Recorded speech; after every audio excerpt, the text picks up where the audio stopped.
Hello everyone, स्वागत है एक नए वीडियो में। और आज का वीडियो काफ़ी इंटरेस्टिंग होने वाला है क्योंकि आज के वीडियो में हम लोग एक ट्रेड के बारे में बात करने वाले हैं जो कि एक स्विंग ट्रेड के जैसा होगा, लेकिन वो swing trade future and option में आप कर सकते हैं और वो हमारा निफ्टी और बैंक निफ्टी का ही ट्रेड है। ठीक है, तो ट्रेड बहुत अच्छे से डिटेल में बताने वाले हैं। उसके लिए हम लोग एक स्ट्रैटेजी का यूज़ करने वाले हैं जो कि है 5 EMA। और 5 EMA काफ़ी फेमस है स्ट्रैटेजी, आपको पता होगा। और आपको नहीं पता तो एक लिंक डाल देंगे वीडियो का डिस्क्रिप्शन में, वो जाकर जरूर चेकआउट कीजिएगा। ठीक है, उससे आपको 5 EMA काफ़ी अच्छा समझ में आ जाएगा। लेकिन हम लोग 5 EMA थोड़ा सा ट्विस्ट करके यूज़ करने वाले हैं इस वीडियो में, और उसको अभी हम डिटेल में अभी समझाते हैं आपको कि हम लोग क्या करने वाले हैं। ठीक है, तो सबसे पहले यहाँ पे एक जो लाइन आपको ग्रीन कलर का दिख रहा है, इससे आप ये होता है एक्सपोनेंशियल मूविंग एवरेज। ठीक है, और इसका हम सेटिंग क्या किए हैं, चेंज करके 5 कर दिए। ठीक है, और 5 करने के बाद यहाँ पे एक 5 EMA का ये एक एक्सपोनेंशियल मूविंग एवरेज बन चुका है। ठीक है, अब मानते हैं कि यहाँ से एक ट्रेंड अपसाइड की तरफ जा रहा है। ठीक है, तो ट्रेंड के साथ साथ जो कैंडल्स बनते हैं वो कैंडल्स के साथ ही 5 EMA उस कैंडल्स के साथ टच करते करते जाता है। ठीक है, तो इस स्ट्रैटेजी में हम लोग क्या यूज़ करते हैं कि अगर ये 5 EMA के ऊपर, मान लीजिए कि ट्रेंड अपसाइड है और 5 EMA के ऊपर, ठीक है, या नीचे, जैसे मान लीजिए एग्जाम्पल आपको दिखाएं। ठीक है, तो एग्जाम्पल आप ले लीजिए, रिसेंट का ही ले लीजिए। ठीक है, अभी मानते हैं कि यहाँ एक कैंडल है। ठीक है, यहाँ एक कैंडल है, ये कैंडल RSI नहीं, EMA के ऊपर बना है। ठीक है, और वो उसका जो लो है वो EMA को टच नहीं कर रहा है। ठीक है, तो इस स्ट्रैटेजी में हम लोग यही करते हैं कि मान लीजिए एक अप ट्रेंड है। ठीक है, एक अप ट्रेंड में चल रहा है कोई भी मान लीजिए कि इंडेक्स या स्टॉक, और अप ट्रेंड में EMA भी अप ट्रेंड में रहेगा। अब सारे कैंडल्स EMA को ऐसे टच करके जाएंगे और एक कैंडल जो EMA के ऊपर रहेगा, ठीक है, उसका लो यहाँ पे टच नहीं होगा, उसको हम फोकस में रख लेंगे। ठीक है, और उसका हाई और लो ब्रेक करेंगे, मार्क कर लेंगे। अगर उसका लो ब्रेक करके कैंडल क्लोज करता है, ठीक है, तो हमारा एक शॉर्ट पोजीशन यहाँ पे एक्टिवेट हो जाएगा। यहाँ पे शॉर्ट करेंगे, स्टॉप लॉस हमारा छोटा सा यहाँ पे। इसी तरीके से अगर मान लीजिए ट्रेंड डाउनवर्ड है और ऐसे कैंडल्स टच करते हुए आ रहे हैं इसको, और कैंडल अगर कोई भी अगर नीचे, अगर EMA के नीचे बनता है और उसका हाई अगर EMA को टच नहीं किया है, ठीक है, तो इसके ऊपर जैसे ही ब्रेक होता है मार्केट, तो इसका रिवर्सल ट्रेड, मतलब हम लोग लॉन्ग में बैठ जाएंगे। ठीक है, और इसका स्टॉप लॉस छोटा सा इस कैंडल के नीचे। तो ये हमारा सिंपल सेटअप है और ज़्यादा कुछ नहीं करना। लेकिन थोड़ा सा ट्विस्ट का है, क्या है कि जिस समय मान लीजिए कि यहाँ पे ट्रेंड आया, ठीक है, अब इस ट्रेंड के बाद मान लीजिए ट्रेंड मिक्स कर देते हैं।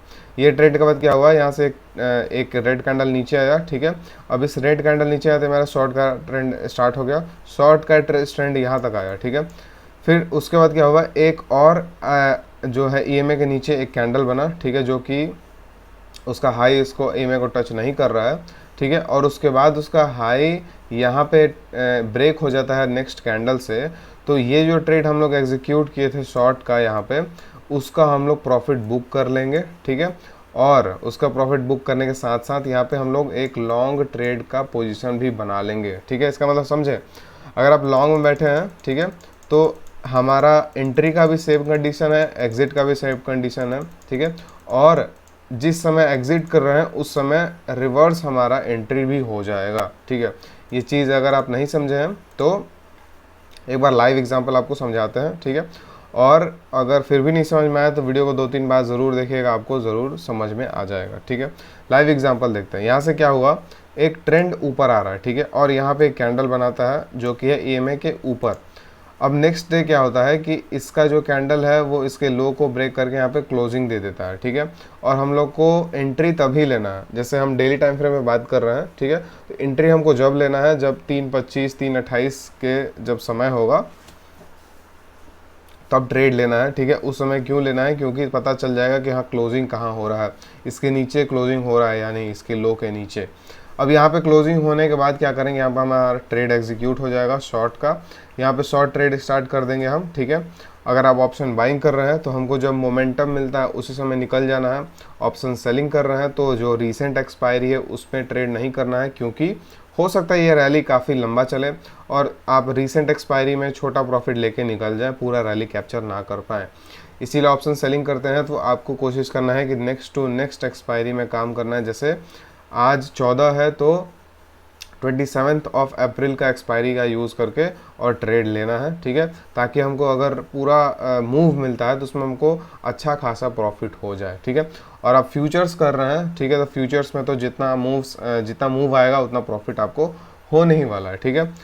तो इसमें तो आपको फ्यूचर सबसे ज़्यादा रिस्की है इसमें और सबसे ज़्यादा रिवॉर्डिंग है, ठीक है। उसके बाद ऑप्शन ट्रेडिंग में आ सकते हैं, ठीक है।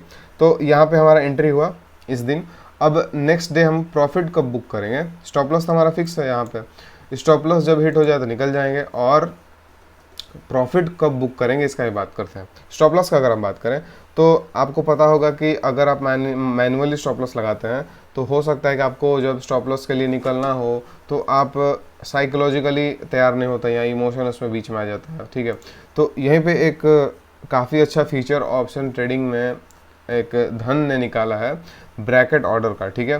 ब्रैकेट ऑर्डर का यही काम ही है, ठीक है, कि मान लीजिए कि यहाँ पे हम ट्रेड लिए और स्टॉप लॉस यहाँ पे लगाएं एग्जैक्ट जस्ट ऊपर, यहाँ पे मार्केट आता है, ठीक है, नेक्स्ट डे, तो हो सकता है कि हम एसएल थोड़ा सा अपना शिफ्ट कर दें या थोड़ा सा लगे कि नहीं यार यहाँ से ये नीचे जा सकता है, चलो एसएल थोड़ा सा बढ़ा देते हैं, ठीक है। तो बहुत अलग अलग तरीके के इमोशंस आते हैं, तो ये ब्रैकेट ऑर्डर इमोशन को ख़त्म कर देता है। क्योंकि हमारा एक प्रॉब्लम होता है, जिस समय हम एंट्री लेते हैं उस समय एसएल के बारे में सोचते हैं, लेकिन जब हमारा एसएल जाने लगता है ना और मैनुअली अगर बैठे हैं, ठीक है, तो वो एसएल हमको काटने में बहुत ज़्यादा दिक्कत होता है।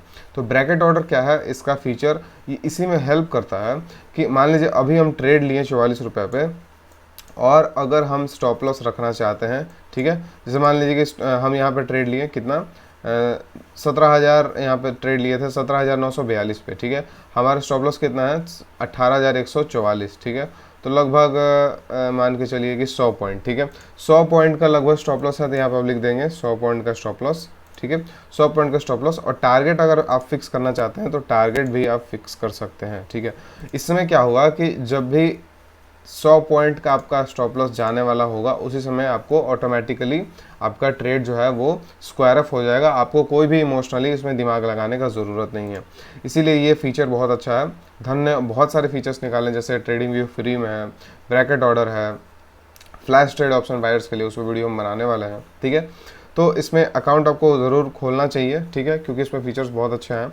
और मेरे लिंक से अगर आप खोलते हैं तो टेलीग्राम पे ज़रूर हमको मैसेज कीजिएगा, क्योंकि उसके बाद हम आपको एक पीडीएफ देंगे चीट शीट का। उसका यूज़ आप लोग ऐसे कर सकते हैं कि वो बहुत एचडी में पीडीएफ है जो जिसमें बहुत सारे चार्ट पैटर्न्स और कैंडलस्टिक्स मेनली चार्ट पैटर्न्स नहीं बने हुए हैं, वो आप अपने दीवार पे या सेटअप के बगल में पेस्ट करके उससे आप डायरेक्टली ट्रेड से हेल्प कर सकते हैं, मतलब हेल्प ले सकते हैं, ठीक है।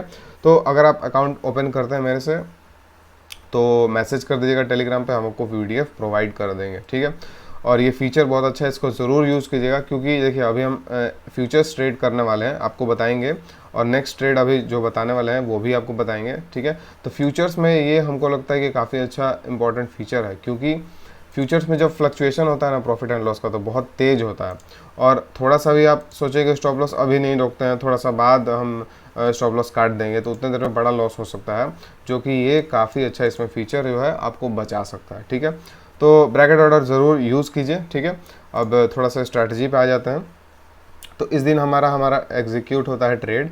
अब नेक्स्ट हम खोजेंगे कि कौन सा कैंडल है जो ईएमए के नीचे है, तो ये वाला कैंडल ईएमए के नीचे है। हम प्रॉफिट बुक कब करेंगे? जब इसका हाई ब्रीच हो जाता है तब, ठीक है।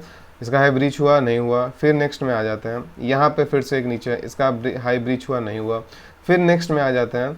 इस दिन क्या हुआ, ये कैंडल ने क्या हुआ, फिर ईएमए के नीचे बना है, इसका जो हाई है वो ईएमए को टच नहीं किया है, ठीक है। और इसका जो नेक्स्ट कैंडल है वो इसके हाई को ब्रेक करके क्लोज दे दिया। तो यहाँ पे क्या होगा, हमारा इस दिन 3:30 बजे लगभग हमारा यहाँ पे ये जो ट्रेड था उसका प्रॉफिट बुक हो जाएगा लगभग 2.8% पे, ठीक है। आराम से यहाँ पे बुकिंग हो जाएगा, ठीक है। अब बुक करने के बाद क्या हुआ, एक चीज़ देखिए, यहाँ पे अगर ये ट्रेड हम मान लीजिए ये ट्रेड भूल जाइए, अगर यहाँ पे एक चीज़ ये देखे रहते कि हाँ ईएमए के नीचे है, एक ट्रेंड नीचे आ रहा है, सॉरी कहाँ चला गया, ठीक है, ईएमए के नीचे एक कैंडल बना है, एक ट्रेंड आ रहा है, ठीक है, और ईएमए के नीचे कैंडल बनने के बाद अगले दिन उसका हाई भी ब्रेक हो रहा है, इसका मतलब यहाँ पे लॉन्ग ट्रेड है, ठीक है, इसका मतलब हम लोग लॉन्ग इसमें बैठ सकते हैं। तो कहने का मतलब जिस समय आपका प्रॉफिट बुक हुआ इस ट्रेड का, उसी समय आपको प्रॉफिट बुक करते करते में आपको यहाँ पे लॉन्ग ट्रेड एग्जीक्यूट कर देना है, ठीक है। तो इससे क्या होगा कि आप बैठे नहीं रहेंगे, जैसे क्या है कि थोड़ा सा स्विंग ट्रेड जैसा स्ट्रैटेजी है। तो क्या होगा कि अगर आप एक साइड में रहेंगे, बुलिश रहेंगे, तो आपको कम ट्रेड्स मिलेंगे, ज़्यादा बड़ा बड़ा मूव छूट सकता है अगर आप एक ही साइड में रहेंगे तो। लेकिन इससे क्या होगा कि आप निकलेंगे और फिर एंट्री हो जाएगा, फिर निकलेंगे फिर एंट्री हो जाएगा। तो यहाँ से आप निकले और फिर यहाँ पे एंट्री हो गया, फिर यहाँ पे स्टॉप लॉस यहाँ पे आप लगा दिए। फिर स्टॉप लॉस लगाने के बाद देखें नेक्स्ट कैंडल ये था जो ईएमए के ऊपर था, और ये जो रेड कैंडल है इसका लो को ब्रेक कर दिया, ठीक है। तो फिर से यहाँ पे हम देख सकते हैं यहाँ एंट्री हुआ था, यहाँ मेरा यहाँ पे मेरा जो टारगेट है वो बुक हो गया, ठीक है। यहाँ पे जैसे ही टारगेट बुक हुआ, फिर से देखिए टारगेट बुक होने के बाद ही ये कैंडल जो बना था वो क्या था, ईएमए के ऊपर बना था, इसका टारगेट ब्रीच हुआ, मतलब इसका जो लो ब्रीच हुआ, फिर से एक शॉर्ट का हमको ट्रेड मिल गया। यहाँ से निकले और फिर से एक शॉर्ट कर दिया, ठीक है। अब यहाँ से क्या हुआ, नेक्स्ट ये कैंडल बना, इसका हाई ब्रीच हुआ, नहीं हुआ तो नहीं निकलेंगे। फिर ये कैंडल बना ईएमए के नीचे, इसका हाई ब्रीच हुआ, नहीं हुआ।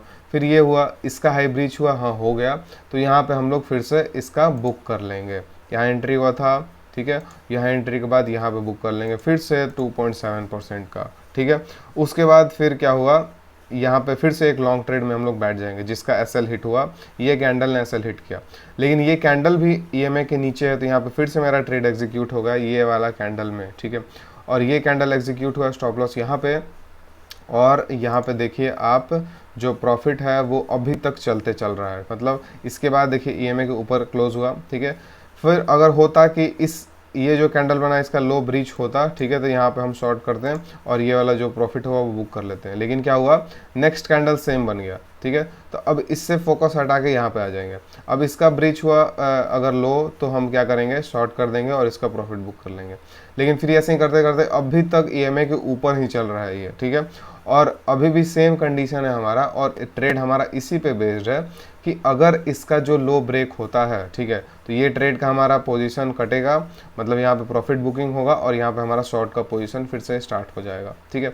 अगर होता है ऐसा कि यहाँ पे शॉर्ट पोजीशन यहाँ पे स्टार्ट होगा, ऐसे ऐसे कैंडल्स बन रहे हैं, नीचे आ रहे हैं, और ये ईएमए के नीचे एक कैंडल बन गया, ठीक है, और ईएमए के नीचे कैंडल बन गया यहीं पे कहीं पे बीच में ही, और फिर से इसका हाई ब्रेक हो गया। इसका मतलब क्या हुआ कि ये जो ट्रेड है इसका हमारा जो है प्रॉफिट वो बुक हो गया, और यहाँ से फिर से हम एक लॉन्ग ट्रेड में बैठ गए, ठीक है। तो ये कहने का मतलब आप समझ रहे हैं कि जब हम निकल रहे हैं उसी समय फिर एक नया ट्रेड में घुस जा रहे हैं, ठीक है। तो ये इस ट्वीक का, ये जैसे मान लीजिए यह ट्वीक हम खुद से निकालें, 5 EMA तो सुभाषिस सर का है, लेकिन ये ट्वीक हम खुद से निकालें जो कि ये स्ट्रैटेजी को बहुत खतरनाक बना देता है, ठीक है।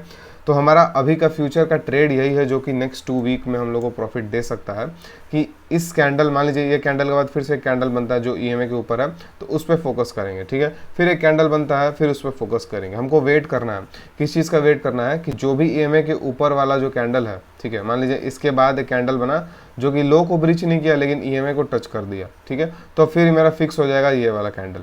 अब इसका लो ब्रीच होते ही यहाँ पे हम शॉर्ट करना स्टार्ट कर देंगे, शॉर्ट का ट्रेड स्टार्ट कर देंगे। ऑप्शन बाइंग कर रहे हैं तो आपको मोमेंटम मिलता है तो तुरंत बुक कर लीजिएगा, ठीक है। अगर आप ऑप्शन सेलिंग कर रहे हैं तो 27 अप्रैल का आराम से आप जैसे नेक्स्ट टू नेक्स्ट एक्सपायरी का ट्रेड करके कॉल शॉर्ट कीजिएगा, ठीक है।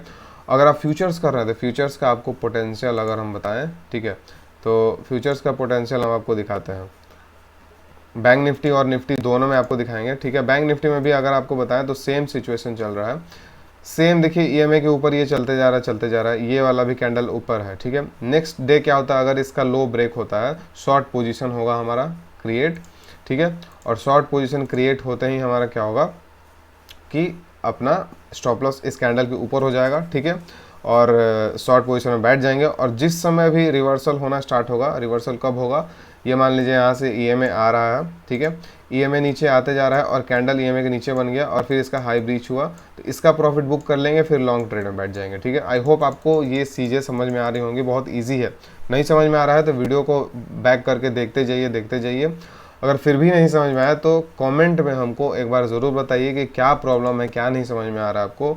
और हम नेक्स्ट एक बैक टेस्टिंग का एक बहुत अच्छा डिटेल वीडियो बनाने वाले हैं सेम स्ट्रैटेजी पे।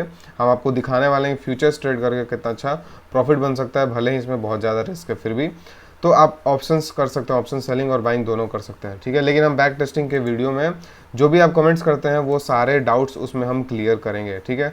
यहाँ पे हम शॉर्ट करते हैं निफ्टी, मान लीजिए, ठीक है, निफ्टी शॉर्ट करते हैं यहाँ पे। तो ये देखिए यहाँ पे हमारा जो रिस्क होगा वो 1% का होगा मैक्सिमम, ये कैंडल 1% से ज़्यादा बड़ा नहीं है, मैक्स 1% का रिस्क होगा। तो 1% का अगर रिस्क होता है तो हमारा लगभग लॉस हो सकता है 7,000 रुपये का, ठीक है, 7,000 रुपये का हमको लगभग लॉस होगा। लेकिन अगर ये यहाँ तक आता है या यहाँ तक आता है, जैसे हम लोग को पास्ट में देखते मिल रहा है, तो अगर मान लीजिए 16,900 17,000 तक आया तो आराम से हमको 35 to 40,000 का प्रॉफिट हो जाएगा, ठीक है। और यहाँ पे कैपिटल रिक्वायरमेंट 1 लाख ही है। लेकिन आपको 1 लाख से ट्रेड नहीं करना, कितना कैपिटल से करना है वो भी आपको बताएंगे। ये बस फ्यूचर्स का बता रहे हैं, याद रखिएगा। ऑप्शन सेलिंग के लिए 1.5 लाख लगता है, आपको पता है। ऑप्शन बाइंग आप कितने से भी कर सकते हैं, बस आपको मोमेंटम पकड़ना है, ठीक है। अब बैंक निफ्टी में भी सेम आप देखें, 1-1.5% का यहाँ पे रिस्क होगा, 1.5-2% का, ठीक है। और आपको 15,000 का प्रॉफिट इसमें, लॉस इसमें 15,000 का रिस्क इसमें रहेगा, बैंक निफ्टी लगा कर चेक कर लीजिएगा। और इसमें प्रॉफिट 71,000 का मिल सकता है, यहाँ तक आता है तो, ठीक है, बैंक निफ्टी में। और निफ्टी में आपको बता दिए 35-40,000 का प्रॉफिट और हमारा 7,000 का लॉस। तो अगर 1 लाख आप यूज़ करते हैं तो 7% आपका पर ट्रेड का रिस्क हो जाएगा। अगर आप 1 ही लाख लेके आएंगे तो सोचिए कि एक लॉस में 7,000 लूज़ कर दिए, फिर नेक्स्ट बार से आप जब है निफ्टी का फ्यूचर्स ट्रेड ही नहीं कर पाएंगे, आपका कैपिटल ही 93,000 हो जाएगा, ठीक है। तो इसी का एक सॉल्यूशन है कि 7,000 जो है वो हमारा कितना है, 7,000 जो है वो मान लीजिए कि हम, एक रूल है कि हर ट्रेड में 2% का रिस्क लेना चाहिए। मानते हैं 2% हमारा 7,000 है, ठीक है। तो हमारा जो पूरा कैपिटल होगा वो 3.5 लाख का होगा, ठीक है। तो कहने का मतलब आपको 1 लॉट निफ्टी का फ्यूचर्स अगर ट्रेड करना है तो कम से कम 3.5 लाख रुपए चाहिए, ठीक है। और 3.5 लाख रुपए आपके पास है तो प्रॉपर रिस्क मैनेजमेंट के साथ, जैसे आपको बताएं, प्रॉपर स्टॉप लॉस के साथ।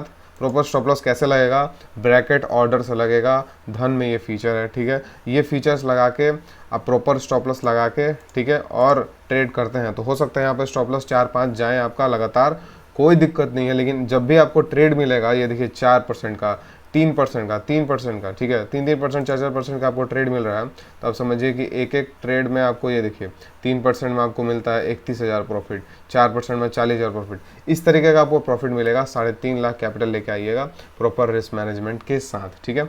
ये फीचर ज़रूर यूज़ कीजिए, ठीक है। और जो जो वीडियोस में बताएं फिर से एक बार देख लीजिएगा अगर आपको समझ में ना आया तो। ये हमारा फ्यूचर का ट्रेड 2 वीक के, नेक्स्ट 2 वीक्स में हो सकता है, ठीक है। ये कोई रिकमेंडेशन नहीं है, अगर आपका एनालिसिस इसके साथ मैच करता है तो आप भी ट्रेड ले सकते हैं, लेकिन आपका एनालिसिस मैच नहीं करता, ठीक है, इसमें ट्रेड ना लें, ठीक है। ये कोई रिकमेंडेशन नहीं है, एक आइडिया है जो आपको हम शेयर करना चाहते थे और शेयर कर दिए, ठीक है। नेक्स्ट वीडियो में मिलते हैं, अगले वीडियो में मिलते हैं। Thank you.